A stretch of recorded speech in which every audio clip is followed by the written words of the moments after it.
지난해 말 전남 여수에 있는 섬에서 승용차가 바다로 추락해 40대 여성이 숨지는 사고가 있었습니다.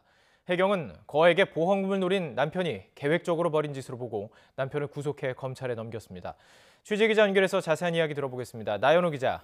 네, 전국구입니다. 남편이 아내가 탄 차를 일부러 바다에 빠뜨려 살해했다는 것이 핵심인데 사건이 어떻게 일어난 건지 좀 설명해 주시죠.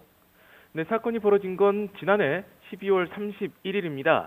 남편 50살 박모 씨 부부가 전남 여수에 있는 섬을 찾았는데요. 밤 10시쯤 선착장에서 박 씨 차량이 선착장 경사로를 미끄러져 이 바다로 빠집니다. 당시 차 안에는 아내 47살 김모 씨가 타고 있었는데요. 직접 김 씨가 119에 신고까지 했지만 끝내 빠져나오지 못하고 숨졌습니다. 사건은 단순 해상 추락 사고로 끝날 뻔했는데요. 주변에 설치된 CCTV가 사건을 파악하는 데 실마리를 줬습니다. 사고 당시 차량이 해상으로 추락하는 것을 지켜보고는 여유롭게 현장을 빠져나오는 남편의 모습이 찍힌 겁니다. 남편은 해돋이를 보러 왔다가 잠시 차에서 내린 사이 차가 바다로 추락했다고 주장했습니다. 또 순간적으로 추락하는 바람에 구조하지 못했다고 했습니다. 그런데 차량을 바다에서 꺼내보니까 주차 브레이크가 풀려 있었습니다. 또 기어는 중립 상태였습니다.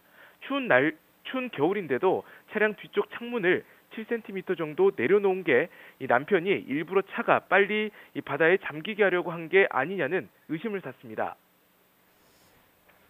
여러 정황이 남편의 행적을 의심하게 만들고 있는데요. 그렇다면 이 남편 박 씨, 아내를 살해한 이유는 뭡니까? 네, 우선 피의자 박 씨는 자신의 범행을 극구 부인하는 것으로 알려졌는데요. 박 씨 부부는 사건이 벌어지기 불과 3주 전에 결혼했습니다. 그런데 남편은 결혼 직전 2달여 사이에 아내에게 보험 5개를 들게 했는데요.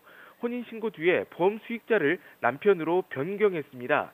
해경이 확인해보니 아내 김 씨가 사고로 숨질 경우 남편 박 씨가 받을 수 있는 보험금이 최대 17억 원이 넘었습니다. 이 때문에 해경은 남편 박 씨가 거액의 보험금을 노리고 범행을 저지른 것으로 보고 있습니다.